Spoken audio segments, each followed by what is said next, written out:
All right, fig lovers, this is Ross the Fig Boss. I got a really exciting video for you guys today. As you guys know, every year I like to put together my variety list for humid climates.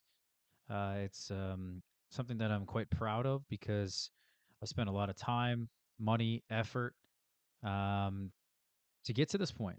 And I could very easily do this research, or let's not call it research. I could very easily put in all this effort and not share it. So I feel like this is in a way giving back. Some people call this hype. Um, but in all honesty, I think a lot of these varieties on this list are varieties that are far beyond what was originally available to the public and really still is to the public. Um, when you look at mail order nurseries, if you look at, local nurseries, Home Depot, big box stores, the varietal selection of figs is limited for people in humid climates. Now, if I lived in a dry climate, I can grow whatever fig variety I want. Now, there's obviously better choices. There are varieties that withstand the heat better. There are varieties that just simply taste better. But figs are not meant to be grown in humid climates. And so I've discussed that at length in many other videos. And I actually describe that in this article. This is what we're going to look at today. We're going to go over this article, which I've poured in a lot of time over the years into this article. Uh, I constantly update it every single year. I think we originally created this article in 2022. Before this, we had written things up in various different places and on various different forums and things like that. And this is just kind of a continuation of that over the years. So this article, although the link remains the same, um, we pretty much update this every single season at the end of the season. Um, and so in the beginning here, we talk a lot about what really is a humid climate, if you're in one. And basically, you could just sum that up to if you have 25 inches of rain annually or more, um, maybe 2.5 to 3 inches of that per month during the summer or the fall when the figs are actually ripening. You can also just go to Google Maps, zoom out, and if your location is green, the surrounding area is green.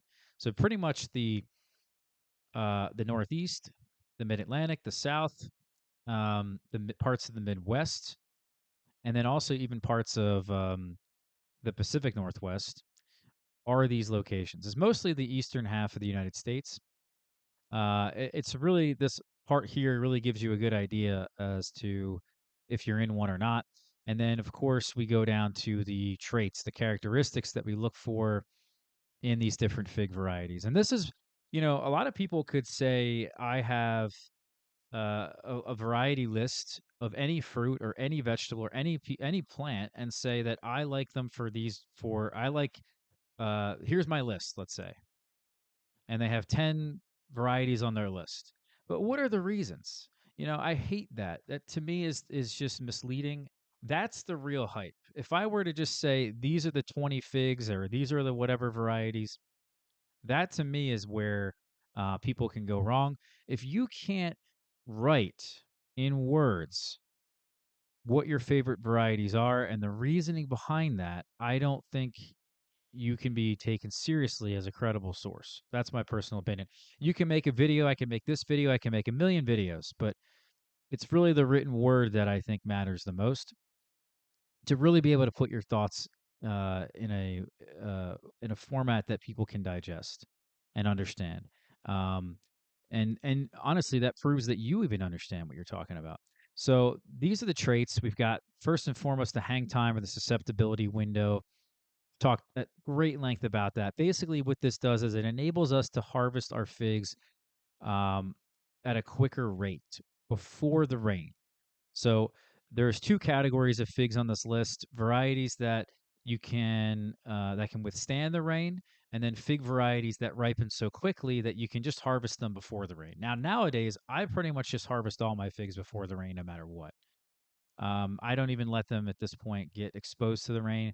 But the average home grower, isn't going to do that. They're not going to be, you know, what's the word? They're not going to be on it as much, and they're going to be lazy, and they're just going to really need a fig variety that can withstand the rain. So you can think about it in two different aspects, and there are, I think, far less varieties on this. There's definitely a smaller number of them that can withstand the rain far better than the others on this list, but every fig on this list can withstand the rain far better than the majority of fig varieties. You know, if there's thousands of fig varieties in existence, this is a very small portion of them that I've narrowed it down to. And I know exactly what to look for, even just by looking at a photo at this point of this variety, if it's going to work. And so I look for these clues. Tolerance of underripeness is one of them. Does it taste good when it's underripe? Because if I'm going to harvest it before the rain, I'm not going to get them perfectly ripe every time. So it better taste good, you know, when I pick it, even if it's underripe. Then we look for things like a closed eye. Does it split? And usually the split is about the shape of the fruit. If it's a long, slender shape with a long stem, a long neck, it's not fat, it's not flat, it's not round. These have all been, I mean, a lot of the other people in this area that take this seriously as I do are now really starting to come around to this, and they're looking for the same things. I know a lot of you guys are who watch this channel have been probably for years. What about cracking? Cracking's the same thing. If the fig has a lot of cracking in photos that you might see, it's a new variety to you, or if it's on some website anywhere, that cracking is a sign that the skin is not going to be as resistant to rain as it could be. A fig that never cracks is just going to shed water perfectly. It's pretty amazing. Now, sometimes you can get the cracking from excessive nitrogen. You can get the cracking from just the sheer expansion of the fruit. But that's usually what happens is that the water hits the skin of the fig and it either splits. If it hits the eye of the fig, it could absorb into the skin at the location of the eye, and then it will split because it's expanding too quickly, and the skin is not elastic enough to withstand that expansion in size. It's the same thing with cracking. So if the water hits the side of the fig, you're going to see cracking. Then eventually the cracking gets so big, and then you have split. The inside is now exposed to the outside elements, and it'll, you know, obviously not do well. So those are the characteristics. You can read so much more about that in other articles and things. I have so many other links to different things. And I don't want to go over all the different varieties here because we could be here for hours, but I will update you guys on some of the changes, new things that we've learned.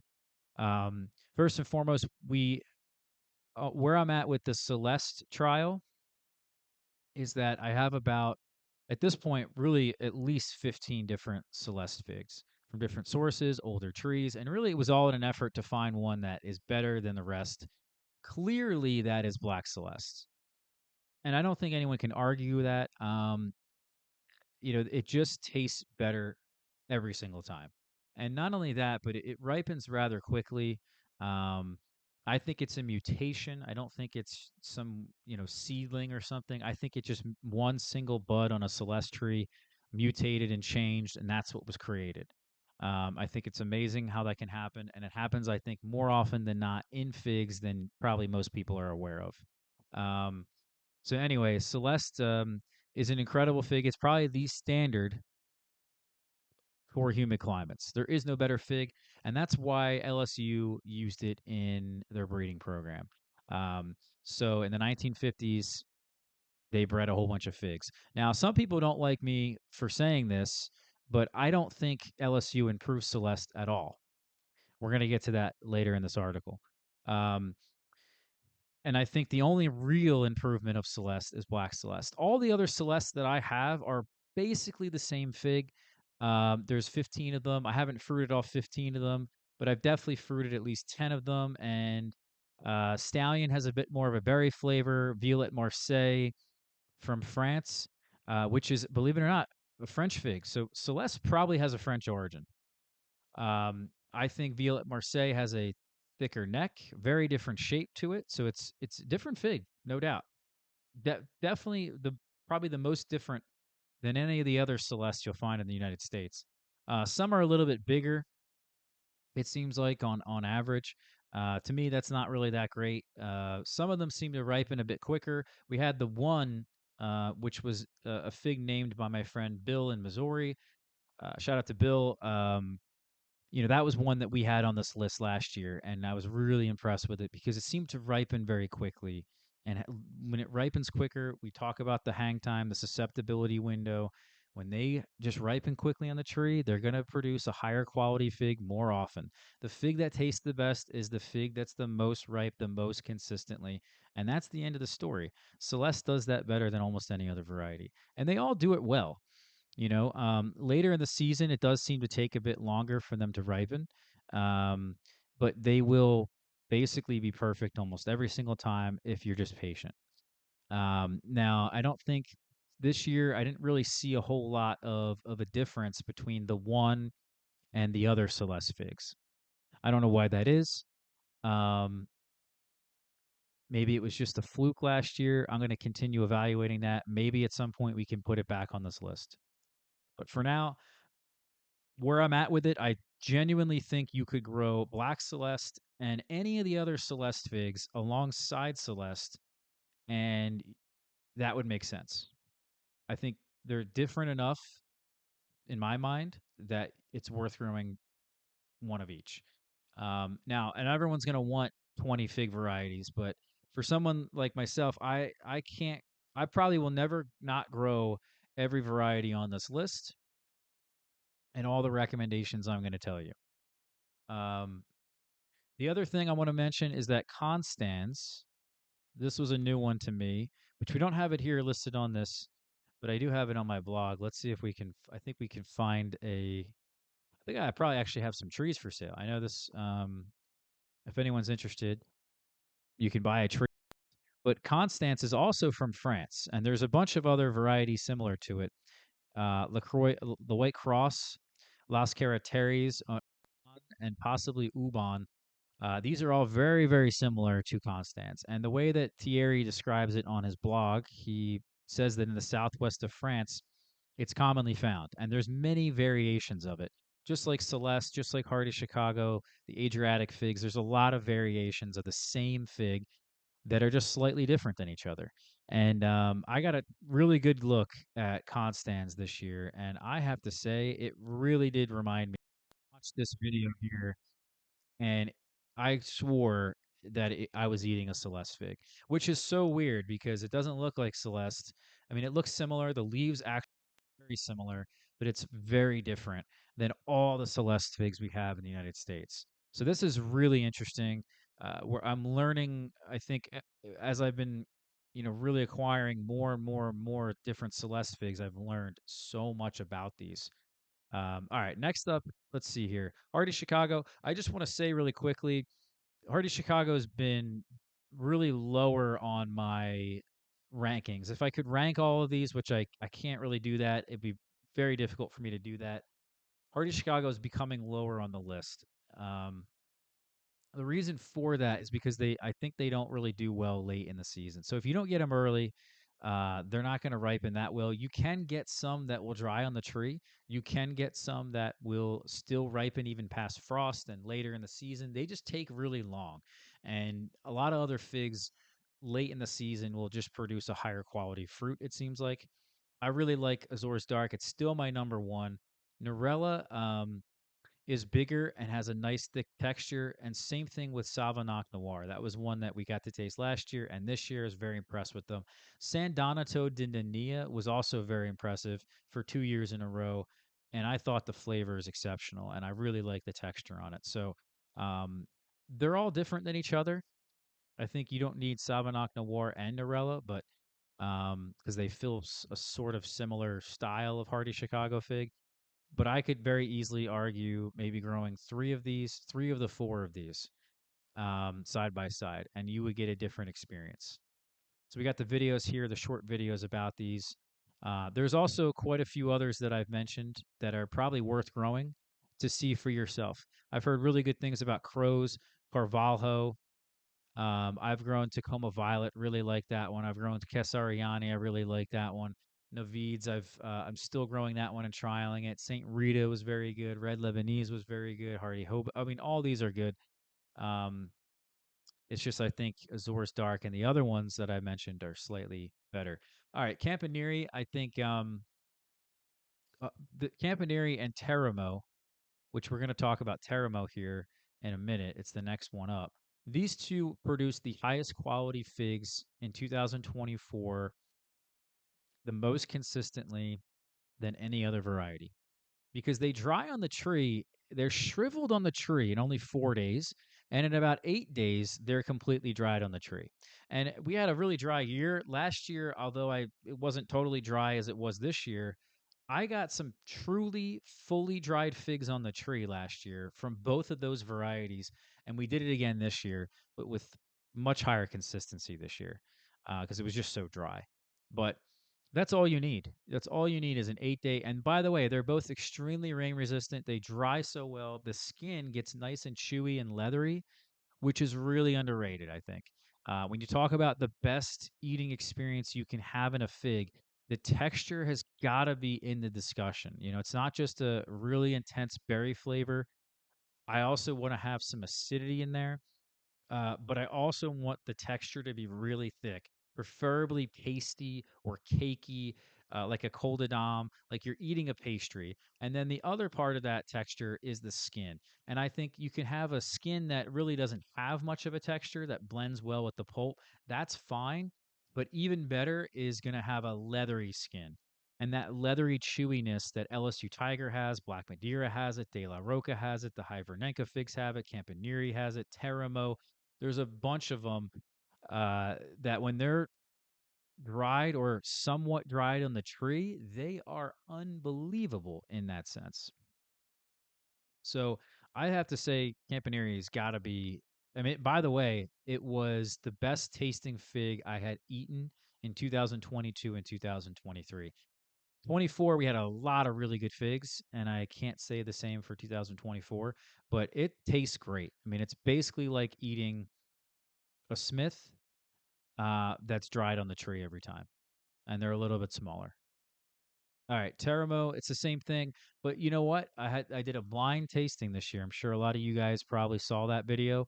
And Teramo was one of the best figs at that blind tasting, and it really got me thinking. I think because it really does have an acidity, a cherry flavor, and actually in that tasting, it had one of the best, if not the best, berry flavor in the whole blind tasting that I did. And it's really consistent. I know some people don't even understand. I know Big Bill, who found it, doesn't really even understand how the hell I'm able to get Teramo figs this good and with that red of a pulp on the inside. But it does it every single time. They dry every single time. You just can't beat these two. And it's like these two. If I had to rank all the varieties at this current moment, those two would be number one and two. I don't know which order. Um, but I'll have to say, there's a lot of other varieties that I'm very confident on this list will be right up there with them in the future as soon as these trees start to mature. All I'm waiting for is these trees to get a bit more mature in the ground, and we're gonna they just turn a corner. It takes about 3 or 4 years, and all the in-ground trees turn a corner and they become even better. It just so happens that my Teramo and Campaneri are at that point, and they're just off the off the charts good.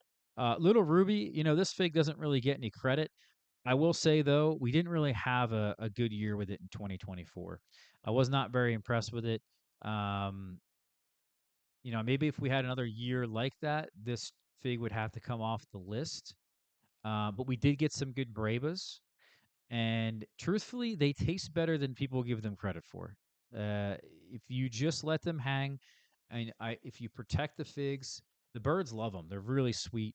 They are very small, so they're a little bit harder to protect, but you can just net the whole tree. They are very good. They're definitely above average in flavor, and I don't think people give it enough credit. But certainly it's not the best fig on this list. But hey, it definitely at this moment belongs on this list. LSU Tiger, I would say the same thing. In 2024, it wasn't as good as it was in the past. And the reason for that is because we had a along the oot tree that's planted right next to it get heavily infected or heavily attacked with a lot of fruit fly pressure from the spotted wing Drosophila. And the spotted wing Drosophila just loves LDA. I mean, they may not even be fermenting, but somehow they get in there and they know that they exist and they find them every single time. And it's just a magnet. And then once that tree has a problem, it infects all the trees around it and it just creates a problem. So believe it or not, going forward, as much as I love LDA, I'm not going to be letting it fruit. I'm growing it exclusively now for cuttings and propagation material. And I would have loved to have grown it for its Braba, um, but even the Braba has a problem. So the wasps love it, the fruit flies love it. So that's my point with Tiger. We didn't have a great year with it, but even if it was perfect, it's still, I don't think, a better fig overall than Celeste. It tastes better, and it's 2 times the size. So, and if you think about it from that sense, yes, LSU has improved it, but Celeste is the best fig. It's the standard fig for humid climates. So, if you're going to breed something and then introduce a variety, shouldn't it be better than the original? And I don't think they've done that in terms of its humidity resistance, split resistance, rain resistance, all that. It's just not better. So people, love the LSU figs. That's great, but I'm telling you, none of them are better than Black Celeste or Celeste for that matter. Next up, we got Moro de Caneva. Um, I'll say this about Moro de Caneva, which we're going to get to later on, but Moro de Caneva and Green Michurinska produced figs for 4 out of the 6 months of my frost-free growing season. So I have 6 months of frost-free days. 4 out of those 6 months, I was harvesting figs. Now, not continuously. There's definitely some stops, pauses, but it produced a lot of figs. Both of those trees. The Brabas are incredible. We had an unbelievable year for Brabas.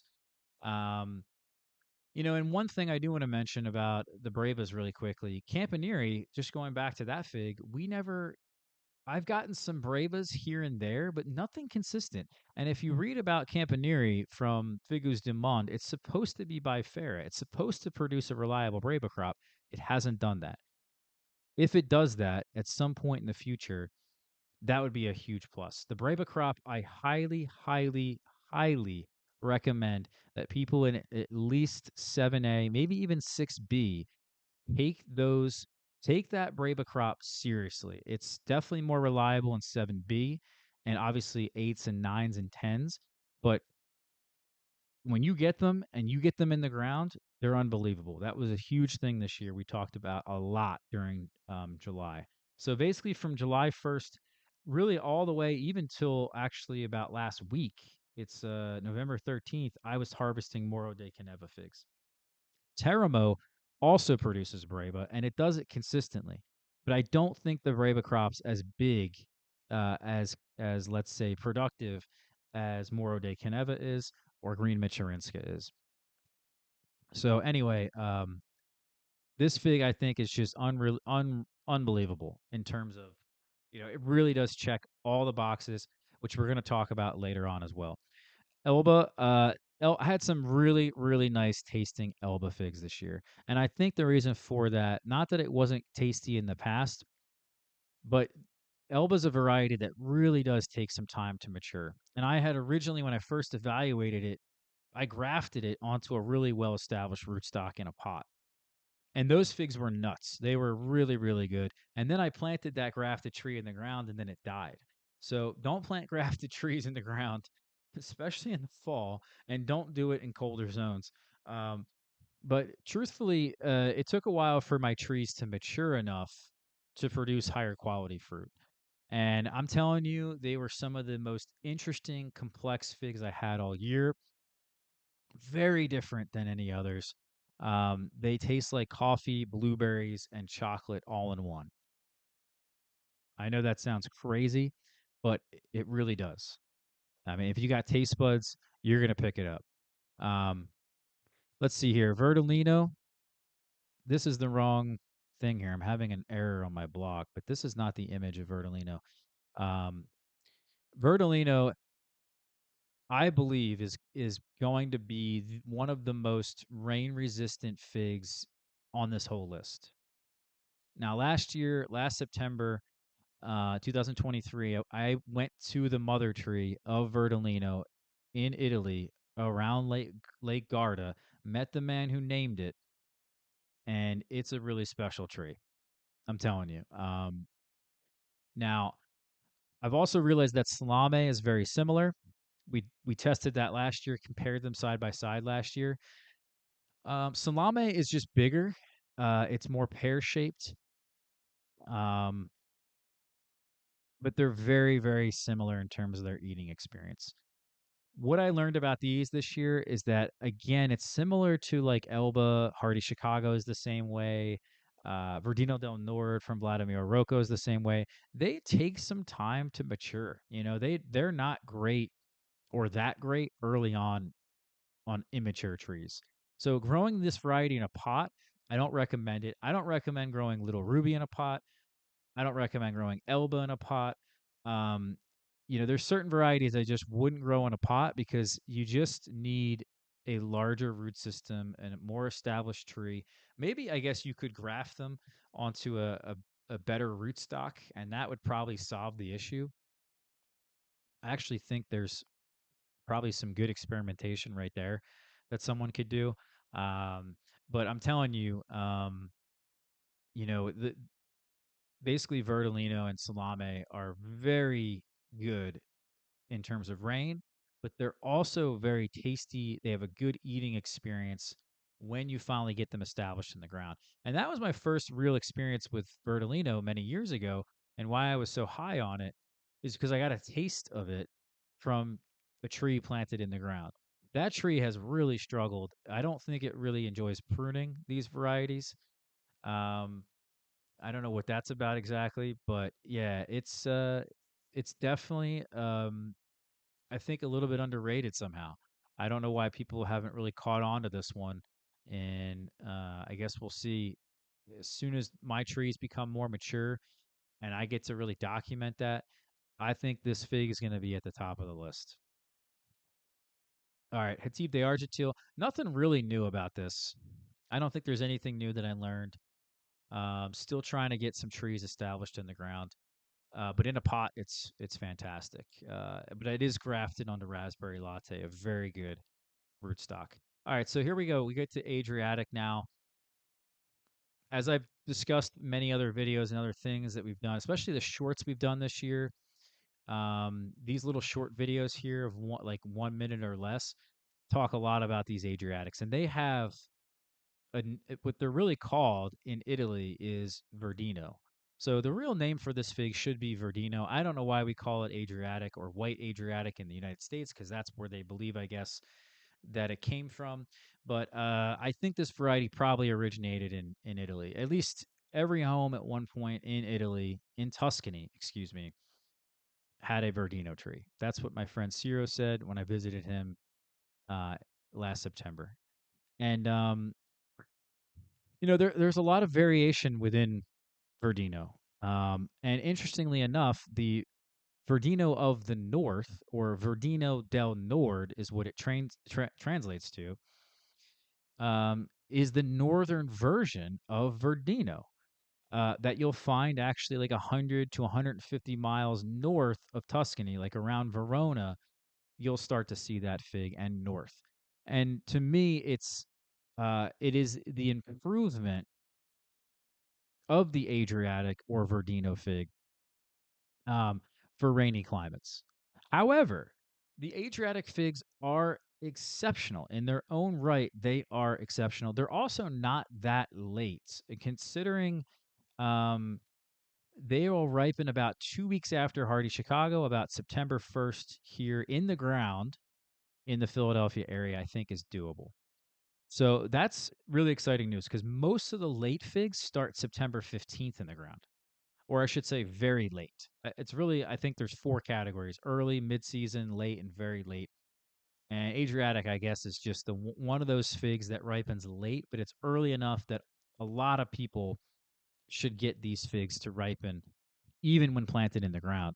Um, the only downside to them, or at least the other advantage that Verdino del Nord has, and also Green Michurinska has, is that they're much earlier. So, as an example, Green Michurinska produces a heavy Breba crop and also ripens its main crop at least 2 to 3 weeks earlier than all the others. That's absurd because Green Machurinska, as I said, was producing for 4 months. Now, I did get my JH Adriatic in the ground, which is the most established, probably the most established Adriatic fig I have in the ground. True Adriatic fig, true Verdino fig. That one did produce some Breva this season. And it was enough, I think. By the way, the Brevas were exceptional. So you could make an argument that, you know, JH Adriatic or some of these other Adriatic figs, they're going to produce a Breva, probably not as high in quantity as Green Michurinska did, or maybe Prosciutto might. I think Prosciutto might be the fig that produces the most Breva. We'll see if that ends up being true. But I think it definitely has an extended harvest, the Adriatic or Verdino figs, because of that Breva crop. But the the window is just not 4 months, and there's really a nice gap in between the Brevas and the main crop. The Brevas are late, which is a huge bonus, so it does fill the gap really well between the Brevas and the main crop.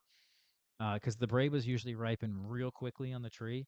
You're talking about 7 to 15 days that the whole crop of Breva will be done, versus the main crop could take 30 to 60 days of a harvest window for it to be finished. So you need some Breva varieties that ripen Breva later. And if you don't, you're just missing this gap of that you could be harvesting figs.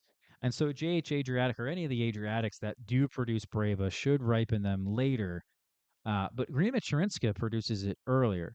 And so my point is that Green Michurinska and let's say Moro de Caneva, because they're just so early, and Green Michurinska is 2 to 3 weeks earlier of its main crop, you're getting an extra 2 to 3 weeks of production. Then you got to think about, in actuality, you could rivers prune or summer prune your Green Michurinska, my Moro de Caneva, my Ronde Bordeaux, my Brianzola Rosso.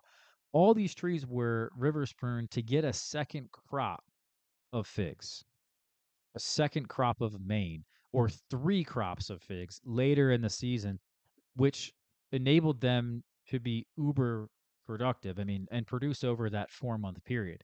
Without doing that, they wouldn't have produced over that 4 month period. It just wouldn't have happened. Now, I could have pruned them maybe a little bit differently. We did do a video on that talking about how to make your fig ever bearing. If you missed it, check it out. It's a good video. Uh, Somehow it went viral. I don't understand that one, but yeah, it's a really important lesson in there. So I would just rather have, if I can only choose one, I would rather have either Green Michurinska or Verdino del Nord. They're going to produce the Breva. They're going to ripen them earlier. They're going to be rain resistant. They're going to ripen quickly on the tree. They're just going to be a better choice. But because they're just so different, I could seriously argue for three or four of these. One that produces a nice Breva crop that ripens later in the season, like prosciutto, like JH Adriatic, whatever that fig is. You also have Green Michurinska. You also have Verdino del Nord. And then you also have White Madeira number one. And White Madeira number one was undoubtedly, if you look at the this video here, um, it was just unreal how good these figs were, all of them. And I had never believed the hype. I talked about it with Big Bill in a recent video. It's just got something extra in terms of flavor, and that the skin is leathery. Now, all the Adriatic figs get this leathery skin, less so Verdino del Nord and less so um, Green Michurinska. They do get it somewhat, but really these Adriatic, the true Verdino figs, really get that leathery skin. So they have an extra added bonus, I think, of terms of texture that's over the other two that you then gain with all the other sacrifices that you make. So again, there's many reasons I think to have three or four of these trees. To me, it makes sense. They're so good, they're so underrated that you could have 10 of these, and I would be like, okay, that's fine. I just wouldn't disagree with it at all. Now, I also think Anconitana, which is an unknown that we found in Philadelphia, in South Philly, and also Paradiso Bronze VS. I think they are very similar in the sense that I think they are closer to White Madeira number one than the others. We'll see about that. But yeah, so you can read through all this Adriatic stuff. I think it's again, I think they're just so underrated. It's crazy. Um, and we go into a lot of detail in this article about them. All right. Rissoulette, I don't have anything new about it. We're just trying to get my tree more established. I'd love to propagate it and get some trees in pots again and see if I can evaluate that. Rosalino, same thing. I've got a few trees. Finally, they're getting established, but nothing new to report. Smith, Cessac, and Texas BA1. Nothing new to report other than Cessac is just a possibly identical to the other two. And I think probably Texas BA1 is somewhat identical to Smith in terms of its fruits. The fruits do end up getting more sugar spots. They are typically a bit uglier, and Texas PA1 so far is hardy to at least zone 7B, whereas Smith is, not really proven itself yet much on that front. So I think there could be some slight variations in them and slight differences, but in terms of the eating experience, you're not missing anything if you don't decide to grow Cessac or Texas BA1 and you just have a Smith tree, as an example. All right, so the next one here, Vagabond. I'm not sure exactly what we learned this year. We did get some good ones off of an in-ground tree of mine that were very good. We're getting some established figs. The colors are incredible. The berry flavor seemed very strong this year. Um, but hopefully next year we can learn a lot more from it, and we'll talk more about it in the future. Verdino del Nord, we didn't really learn a ton new that was new, except for Verdal and Verdali Biza. Shout out to my friend Dan Foster, who just gave me a tree of this. He said, Ross, this is your favorite fig, and Verdali Biza seems really similar to it. So he was right. And what's weird about that, and I have a short video, or at least somewhere around a 3 minute long video, will eventually get released somewhere. We'll see if YouTube can get their act together a little bit on the fact that they're now allowing creators to release short videos with the right aspect ratio, the vertical aspect ratio, and they can be up to 3 minutes. But for some reason, my account hasn't been approved to that yet, even though other people are able to do that. So at some point that video will be out. But what's really cool about Verdali Visa is that the leaf pattern's different, the fruits are bigger, they tend to split a bit more, which is actually a negative, but they also seem to ripen potentially a bit faster on the tree. They taste almost identical. It's weird how Verdino del Nord from Vladimir Rocco produces so many leaves. And these leaves, just basically, let me turn off the sound here. These leaves will, instead of having one leaf per node that's spread out every inch, let's say, or a couple inches, or whatever the node spacing is, Verdino del Nord from Vladimir Rocco will instead throw out like two or three leaves in very quick, close node spacing, which what should be like one node.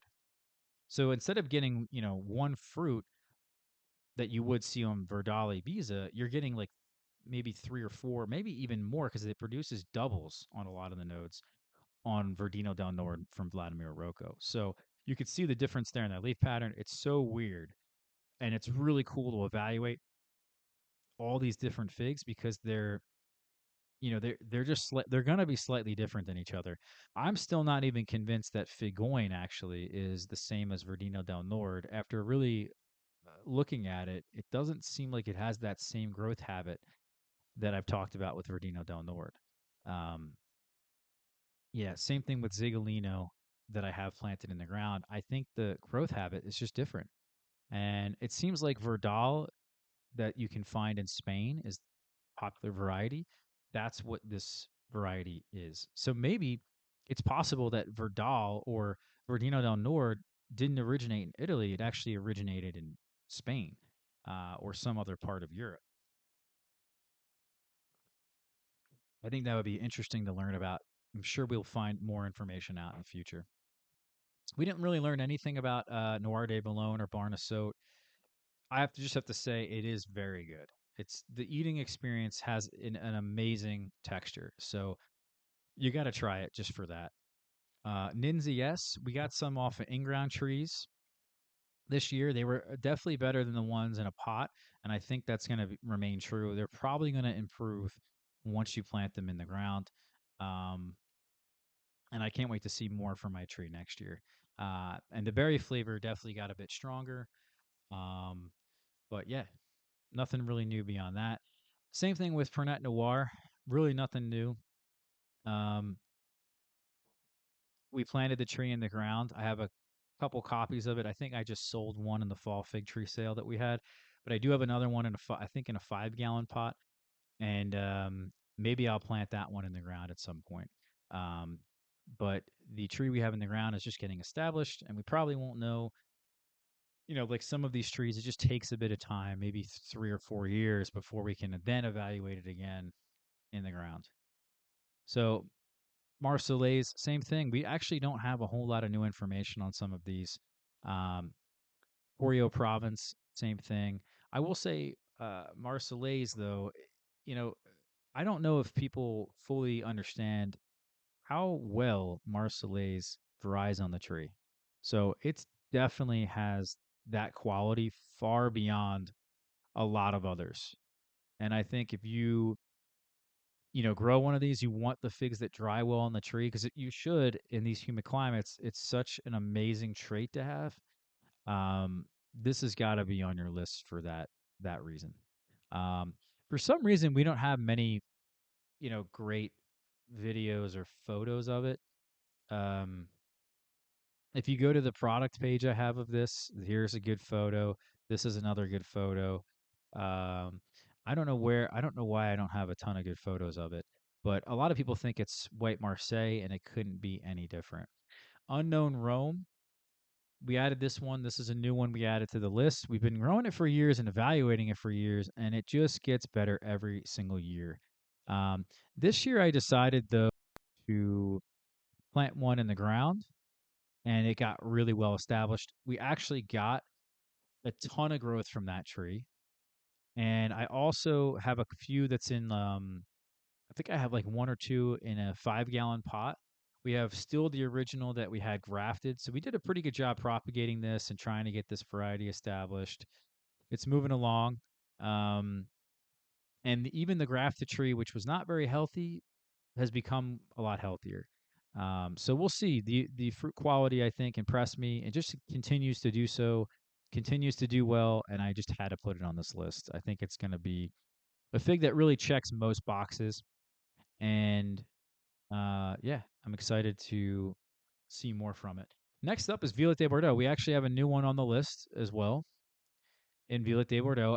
And by the way, I've been talking about Violet de Bordeaux. If you've been watching this video that we do every single year, I've been talking about Violet de Bordeaux like every year.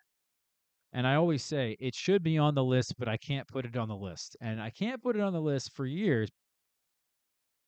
When I was growing Violet de Bordeaux, I always grew it in a pot, and they would just crack. The figs would crack. I love to let them hang because the longer Violet de Bordeaux hangs, and a lot of figs are like this, not every one of them, but the longer Violet de Bordeaux hangs, the more intensely flavored it becomes. And it turns into like a cherry. You might have like a mild strawberry at first, then it becomes more of an intense strawberry, and then it becomes like a cherry. So if you wait, you will get, you know, it's really good to be patient with this fig. The problem is if you're patient in a pot, I had found it just cracks a little bit too often. And then those cracks, for some reason, the longer it hangs, to get that cherry flavor. And the longer it takes for it to start to dry and shrivel on the tree, mold will form at those cracks. And it happens every not every single time, but most years it's like this green mold and it just ruins the fig. So I could never put it on on the list for that reason. So then I planted it in the ground, and I've been trying to get my Nero 600M, which is a strain of Violet de Bordeaux, trying to get that established. And finally, it ripened some fruit this year, and those fruit did not crack, and they did not mold, and I was impressed enough to put it on this list. And I also came to terms with the fact that, you know what, even if I can't get them to be cherry like or intensify like that every single time, it's a fig that still tastes really good when it's picked under ripe. So even if you had to harvest it early, I'm not complaining. And like I said in the beginning, that's what we're doing with these figs. We're pretty much always picking these figs before the rain. And every single fig on this list, for the most part, can't think of a single fig on this list doesn't have a shorter than average hang time, and some of them are really short. So you know, to me, this one is if LSU Tiger is going to be on this list, if Little Ruby is going to be on this list, after the years that they had this year, why would Violet de Bordeaux not be on this list? It just I think we've also in the past we've been so I remember this list was only like 8 figs or 7 fig varieties at one point. And you know, when it was that short, um it was like going to a nightclub and you just had to know somebody to get in. You know, it was so the standards were so high that I don't know if I've lowered my standards ever so slightly to add more to this list or what, but I guess we're not as cutthroat as we used to be. Maybe at some point we'll whittle this down list again because it's getting big. It's getting out of control. Um, and I guess at some point there will be some redundancies that I'm not really seeing at this current moment. You know, put a gun to my head. I said this already. Campanile Teramo is 1 and 2. Somewhere either one of them, one or two. So it's like, all right, if the other fig varieties on this list are not going to compete with that after being established and planted in the ground, what's the point? You know? All right. So then we got the late varieties. We're moving on. Oh, and that was the thing actually I wanted to mention before we go on to the late varieties. I made a video this year. I said there's 3 fig varieties for basically any climate. Now, I think Florida's the exception because it's just really difficult growing figs in Florida. Anywhere where you just get a lot of rain, a lot of hurricanes, it's impossible.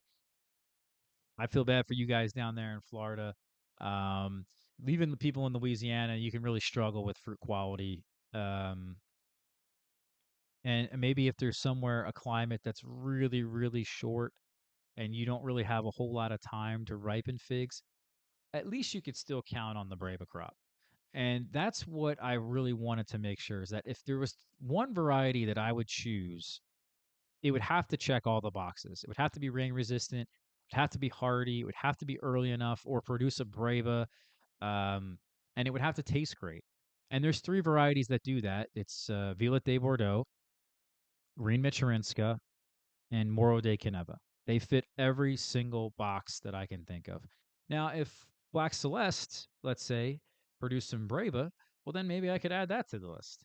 If Teramo produced more Brava, it's only a really light Brava crop, then I could add that one to the list. There's a lot of, I think, limits to this qualification. You just be simply because they don't produce Brava, and it's that simple. Because somebody in this really terrible climate, that doesn't have a long season is going to end up having this problem um, of relying on Brava. So, yeah, rely on Brava. Um, you're limiting the amount of varieties if you are very serious about them. Okay, late varieties. First one up, De La Roca. We didn't really learn a ton that was new. I did realize that the flavor is a lot similar to Hibernanka. We're going to talk about Hibernanka in a minute. Shout out to Lance. Uh, Lance had pointed that out to me, and I compared them side by side in a short that we did, and I actually think he was right. Now, they're definitely different. Don't get me wrong. I don't think they're anywhere near each other in terms of the figs themselves, but the eating experience is definitely very similar. They have like a nice berry flavor, good texture, some decent acidity, and then they have like this caramel sweetness to them from the nectar. I really like De La Roca though because it ripens really quickly and it gets that leathery skin. Um, yeah, I think in 2013 I said I compared it to LSU Tiger, which was that's a pretty amazing comparison right there for LSU Tiger, isn't it? All right, so then Golden Noms are next. The only real addition that was changed from last year is Sarda. Mutante has basically stayed the same. Mutante, it's ripening a bit earlier than the other Coldenom types this year. I don't know if that's going to continue, but it also ripened a lot of its figs in a shorter window, which is really good for people in shorter season climates that want a Coldenom. I would probably go with Mutante right now. Blanc, we're still getting established. Cartagena, we planted in the ground, same thing. But Sarda was unbelievable. And now there's a long thing with Sarda, and I wrote about it here. You can read it on your own time, I think, just for the sake of you guys listening to this video and how long it will be. Essentially, either my Sarda has mutated or it's Coldenon Blanca Negra. Whatever the case may be, at the end of it, it's a long story, but at the end of it, it was the best tasting Coldenom and best textured Coldenom by a considerable margin. And I ate a lot of Coldenoms this year. I tasted quite a few of them from different varieties. And I did a lot of side by side comparisons. The acidity is higher, the berry flavor is stronger, and the texture is just better. They were basically perfect. And I had two different trees that were fruiting, and both trees produced incredible fruit. Um, that again was just better. It was just simply better. I don't know how else to put it. I'm sure anyone who tastes them and it was here with me side by side, you would probably say the same exact thing. I think it's that clear of a difference. Hibernenka, same thing regarding the Hibernenka figs. There's like 10 or more of them. I fruited every single one of them that I had this year. And De La Senora Hibernenka seemed to have a slight edge over the others in terms of it, a better tasting fig, more intense berry, and more acidity.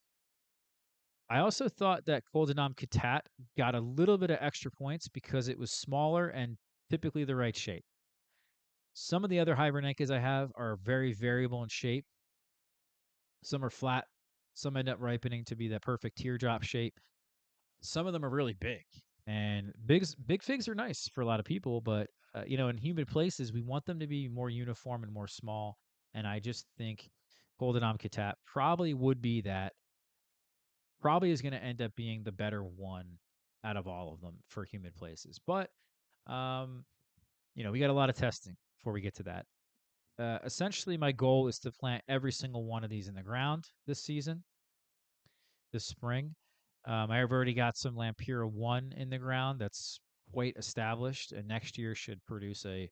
I actually got one of the fruits to ripen this year off of it, but in no regard did I think that was going to happen. That was a big surprise. But next year it's going to produce a lot. And they're going to be really high quality figs. And we'll get to see if they can ripen, like I say, around September 15th. That's the goal. Um, I have no doubt that we'll get some really incredible figs off of that tree. Um, yeah, it's just these Hibernecca figs. We did a video on them, the best fig that you need to learn about. I just think there's a huge amount of information that's lacking within collectors of fig varieties with this variety and all the different synonyms and really how to identify it because it's like to me it reminds me of the Coldenams and Black Madeira. It's on that level of how good it is to eat. And so if you don't understand how good this fig is, what's happening is there's people who just keep introducing this variety more and more and more, and no one's speaking up and saying, "Hey, that's just Hibernenka. Stop calling it this other thing." And for that reason, I needed to put this information out to people and let people know, like, "Hey, this is a really good fig. Learn about it." Uh, we didn't really learn anything new about Mala Vermella, Jawali Noir, Beat Ramon. Our trees are getting more and more established. It's incredible. I can't really speak on it enough. I think it's going to produce some nice Brebas. The main crop's amazing. It even has that amazing texture, but it even tastes really good under right. Martinenca Blanca, we got some really good ones this year. Not as productive as it was last year in the 3 or 5 gallon size container that it's in, but they were very good. They all ripened for the most part. Um, they ripened at a high quality. It was dry, but I knew that these figs, you can pick them early. They're going to be tasty. It just has a lot of positives about it. Colonel Lippman's Black Cross, we had a really good experience with it last year at the end of the season, but I really think Colonel Lippman's Black Cross is exceptional. Um, which reminds me about Irene's Black Greek. I didn't add it to this list, and I should have added it to this list because I know that Dennis Johnson, he sent me a tree of Irene's Black Greek and a number of other collectors in the country. And Irene's, he has been saying, is like a mid-season Black Madeira, and that's kind of what I think about when I think about Golden or Colonel Lippman's Black Cross. It's just a Black Madeira replacement. Now, I don't think it's mid-season necessarily. I do think it ripens a bit earlier than a lot of the late ones, a lot of the late varieties. It does struggle with productivity, and we talk about that here in this article, but it is so darn good. And you can clearly see that it is rain resistant, more split resistant. It's a little bit smaller in size. They dry on the tree well. The texture is amazing. It's just simply put an improvement over Black Madeira. And I don't know if I would say that Irene's Black Greek is as equal to Black Madeira, but it's certainly, in terms of eating experience, is very, very good. And I could say the same exact thing for Irene's Black Greek. Um, Now, Dan Amoros is next. This is a new one we added to the list. I thought this was a Hibernenka fig for a long time because there's so many of them. And if you look at the figs, I mean, look at this picture. They look awfully similar. Now, Hibernenka is the flat one here. This is not normally what they look like. Um, they're this one just an odd shape. Now, again, I said the shape is quite variable, but look at the coloration on the skin and the cracking. That's like, and even the length of the stem is really similar. The leaves are so similar. I mean, it is weird. I'm telling you, it's weird. And then if you look at Pons's book on Dan Amoros, you read about it. It's supposed to be a seedling. Is it possible that Dan Amoros is a seedling of Hibernenka? I think that's possible. Um, anyway, it doesn't really taste the same or very similar. In fact, I actually think the Enamoros tastes like Hearty Chicago. It's really weird. It's like a slightly better version of Hearty Chicago with some added acidity. And then you've got some texture that you get from the skin that makes it a bit leathery if you can get them sort of dried on the tree. They ripen really quickly. It's actually, in my opinion, one of the best performing late figs there is. I think it's like right up there with like the Adriatics. Um, I think Colonel Lippman's Black Cross would probably be similar.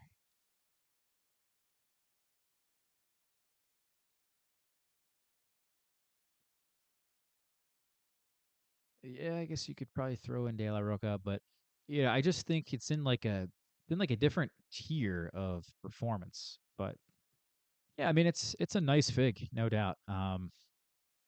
They're all really uniform in shape. You can see they're smaller. They have this oval shape to them. They're all very tasty. They ripen quickly. I was really surprised how good they tasted, even when it started to get cold and they started to dry on the tree. it was rather quick and very impressive. Figo Roxo is definitely one of them that I had to add to this list. Uh, I don't really know the origin of this fig. I could not tell you where it comes from, but I had the same suspicion about this one. I thought it was I thought it was another Hibernica fig. The leaves are so similar. It's crazy. Actually, the leaves are more similar than Amoros is to Hibernica. So it was really interesting to see them ripen and be like, oh, that's not a Hibernica. Even though the unripe figs are the same shape, they look identical. I mean, everything about the tree looks identical. The productivity, I mean, it was crazy. In any case, the figs are very different. They don't crack.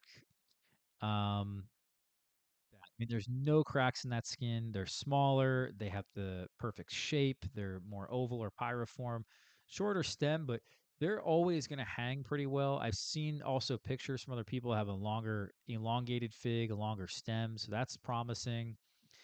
No cracking, no splitting. I would highly doubt that the eye is completely shut. Um, and the fig, I'm telling you, blew me away.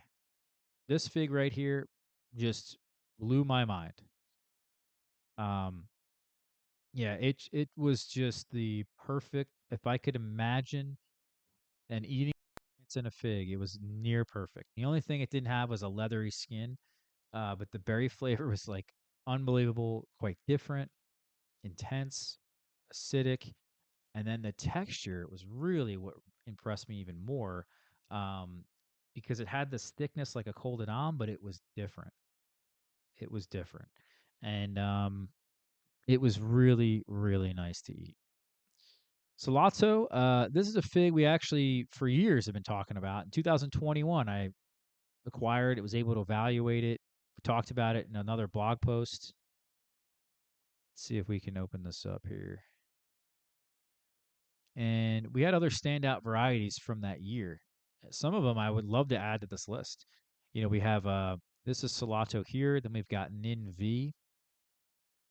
We've got Vagabond, which already made it to this list. Pisaludo and Black Celeste. So a lot of these, I mean, this was like the best of the best of that year. And look at some of the figs that this is in conversation with. So, I was really impressed with this fig this year. And I truthfully was not expecting this. I was expecting something a little bit worse, a little bit more on the average side than this. This was unbelievable. Now, it did ripen late, and I was surprised to see that. I thought this would be more of a mid-season variety. Maybe it will. Maybe this is just because the tree I've harvested these from, or rather, was a rather young tree. But look at the length of that. Look at the length of that stem, the length of the neck. I mean, if I didn't know any better, from the outside, it actually looks a bit like long to oot.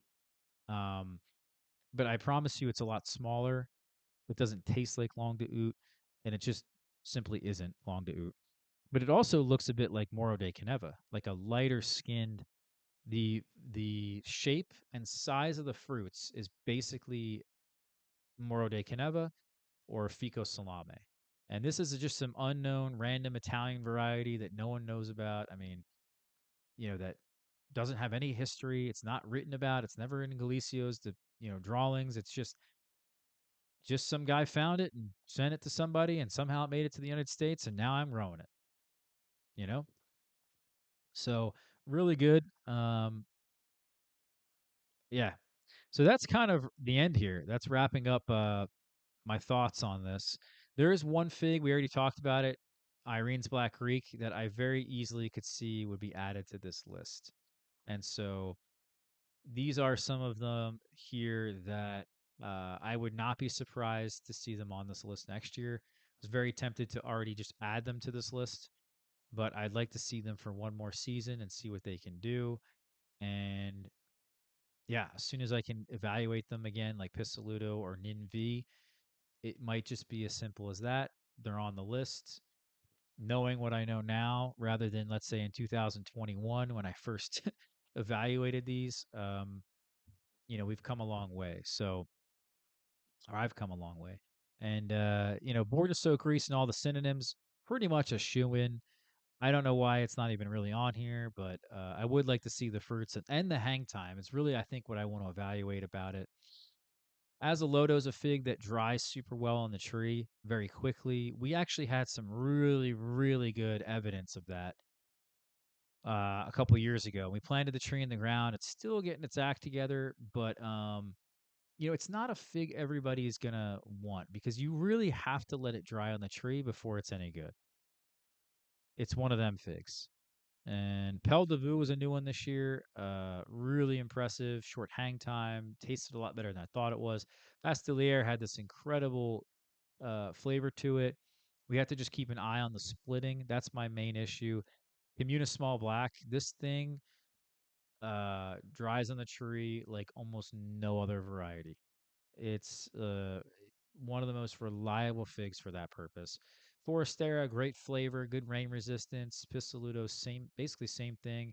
And Ninvi, I probably would just say the same thing. Just need more time with these to see the fruits, evaluate the hang time, get them more established, all that good stuff. Um, Alex was like basically a mid-season cold Black Madeira. It was a mid-season Black Madeira, and yeah, really looking forward to that one. Thanks for watching here, guys. If you haven't already checked out this article, I'll put it linked in the description. Go read it. It's a lot of work. I put in so much time, effort, energy, money into this just to give you guys this information. I appreciate it. And we'll see you for the next video. All right. Take care.